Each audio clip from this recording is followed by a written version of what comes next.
আছে, নেক্সট ক্লাসে আমরা কথাবার্তা বলবো। তো এই ব্যাপারগুলোকে একটু ফিল করার ট্রাই করো। এগুলা মানে এত ডিটেলস পড়তে হবে, অনেকের কাছে মনে হয় ভাই এত ডিটেলস কেন পড়তে হবে, এত ডিটেলস জানার কি দরকার।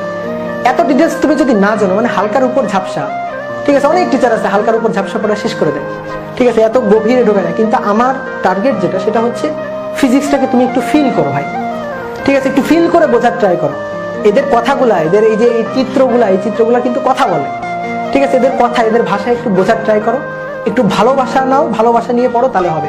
মানে একটা কথা সবসময় বলি, জোর করে পড়াশোনা হয় না, ঠিক আছে। আমার চান্স পাইতে হবে, আমার মানে একটা চাপ আছে মাথার উপর, আমার অমুক করে দেখাইতে হবে, তমুক করে দেখাইতে হবে, ঠিক আছে, আমার মা বাবার মুখ উজ্জ্বল করতে হবে, এর জন্য পড়াশোনা। অনেকে বলে যে এর জন্য পড়াশোনা করলেও হলেও পড়াশোনা করো, কিন্তু আমার মনে হয় না, এর জন্য না, পড়াশোনাটা তুমি ভালোবেসে করো, ঠিক আছে। একটা টপিক, একটা সাবজেক্ট, এটাকে তুমি যত বেশি ভালোবাসতে পারবা, তত বেশি তুমি ওই জিনিসগুলোকে ফিল করে বুঝে পড়তে পারবা। তোমার কষ্ট হবে না, তোমার মুখস্থ করার কোনো প্যারা লাগবে না।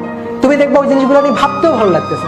তুমি খাইতে বসতেছো বা তুমি মনে করো যে রাস্তা দিয়ে হাঁটতেছো, তোমার ওই জিনিসগুলো নিয়ে তখন ভাবতেও ভালো লাগবে যে হ্যাঁ, আমি জিনিসটা ভেবে ফিল করে আত্মার সাথে রিলেট করে আমি জিনিসগুলোকে বুঝতে পারছি। তো এই কারণে যত বেশি ফিল করবা তত বেশি বুঝতে পারবা। সময়টাকে কাজে লাগাও, এখন অনেক বেশি সময় পাচ্ছ, একটু ডিটেলস পড়াশোনা করার ট্রাই করো। এবং আমি ভাই ডিটেলস পড়াই। আমার কাছে কোনো একটা অধ্যায় যদি তুমি পড়ো, তাহলে আমার মনে হয় না ওই অধ্যায়ে আর কিছু বাকি থাকবে।